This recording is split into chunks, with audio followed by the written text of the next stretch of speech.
से ये सृष्टि बनी है, नदी की धारा और चट्टान के मध्य सदा संघर्ष रहा है, परंतु हर बार चट्टान की कठोरता को हारना पड़ता है और नदी की धारा कोमल होते हुए भी कठोर चट्टान को काट देती है।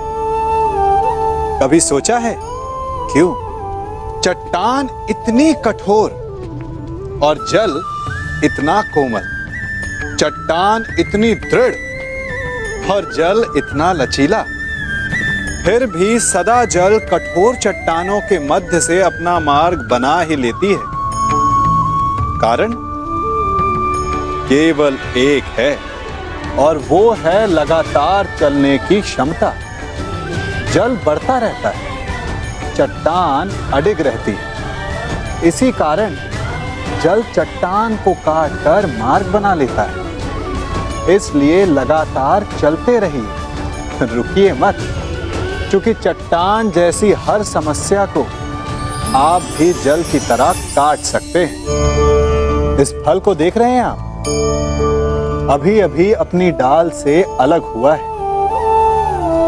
बड़ा दुख होता है ना जब आप अपने उद्गम से अलग होते हैं, परंतु ये दूरी भी आवश्यक है।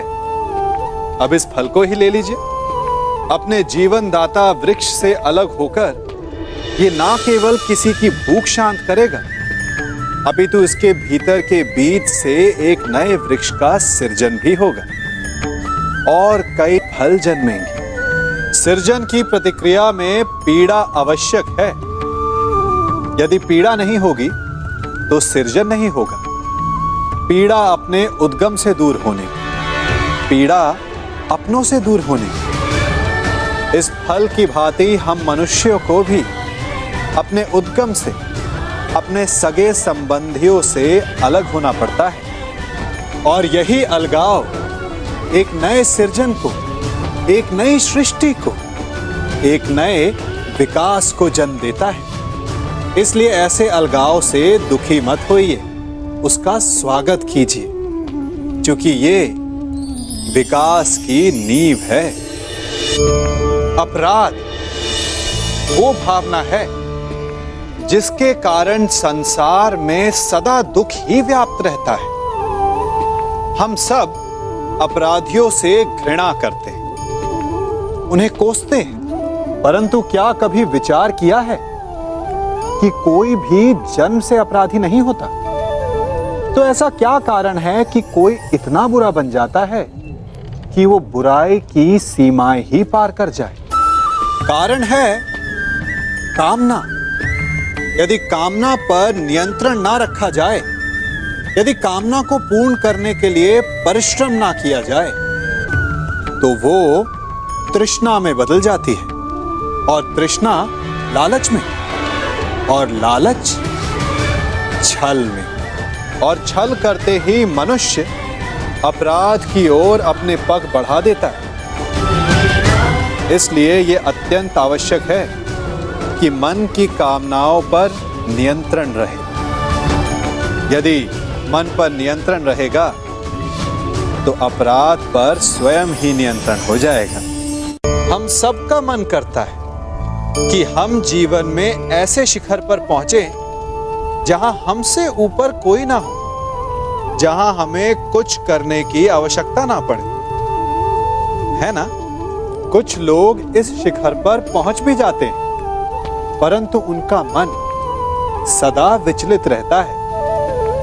इतनी मनोरंजक बात है ना कि जिस विश्राम को पाने के लिए हम इतनी मेहनत करते हैं, इतना परिश्रम करते हैं, वो हमें मिलता ही नहीं। कारण स्वयं सोचिए, वन का राजा होने के पश्चात भी सिंह को अखेट के लिए परिश्रम क्यों करना पड़ता है? सोचिए। मैं बताता हूं, क्योंकि राजा होने का अर्थ ये नहीं कि वो सदा सोता रहे और मृग स्वयं उसके समक्ष आकर कहेगा कि आइए महाराज, मुझे खाकर अपनी भूख मिटाइए। तो समझ लीजिए, कार्य आपके परिश्रम से संपन्न होते हैं, केवल कामना से नहीं। यदि आप नीचे हैं तो सदा स्मरण रखें कि आपका परिश्रम ही आपको ऊंचाइयों पर ले जाएगा, और यदि आप ऊंचाई पर हैं तो वहां पर भी रहने के लिए आपको निरंतर परिश्रम करते रहना होगा। अर्थात परिश्रम से मुक्ति नहीं है, क्योंकि परिश्रम ही जीवन है। सबसे अधिक महत्वपूर्ण क्या है? जीवन, या जो जीवन में पाया, यात्रा या यात्रा पूर्ण करने के बाद पाया गया लक्ष्य, कर्म या उसके फल? बहुत ही महत्वपूर्ण परंतु विकट प्रश्न है ना? परंतु तनिक धीरज से सोचेंगे तो इसका उत्तर अधिक कठिन नहीं है। यदि जीवन यात्रा है तो उसका लक्ष्य क्या होना चाहिए? स्वयं सोचिए। मान, संतान, धन? नहीं ना। अंतिम लक्ष्य है परम आनंद, और ये अचानक से नहीं मिलता। इसे पाने का केवल एक ही उपाय, और वही आपका कर्म, वही आपकी यात्रा भी, और वही आपका प्रारब्ध भी है। और आपको कौन बताता है कि आपके लिए सही क्या है? वो है आपका मन, जो मस्तिष्क की भांति हानि और लाभ नहीं सोचता, जो आपको ये बताता है कि शुभ किसमें है, संसार का कल्याण किसमें, आनंद किसमें। यदि आपका मन संयमित है तो वो आपका सबसे महत्वपूर्ण मार्गदर्शक है, जो आपकी यात्रा, आपका लक्ष्य, आपके कर्म और उसके फलों को सबको शुभ बना सकता है। इन पक्षियों को देख रहे हैं आप? इनका उड़ना वायु में इतना संतुलन मुक्त कर देता है ना?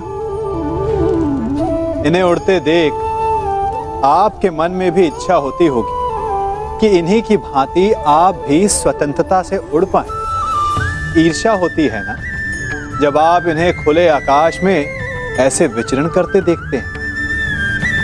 पर कभी सोचा है इस उड़ान को, इस स्वतंत्रता को पाने के लिए कितना परिश्रम, कितना अभ्यास किया होगा इन्होंने? आकाश में उड़ने से पूर्व धरती पर कितना गहन परिश्रम किया होगा इन्होंने।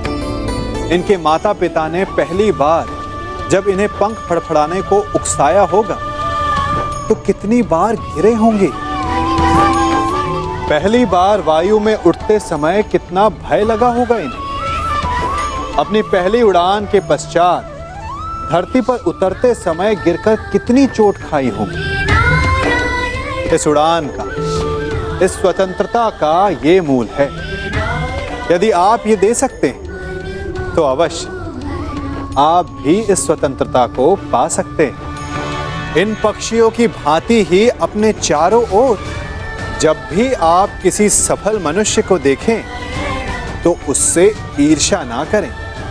उसके परिश्रम और पीड़ा को समझने का प्रयास करें जो उसने यहाँ तक पहुँचने में पाई है। प्रेरणा लें, प्रयास करें और स्वयं भी सफल हो जाएं।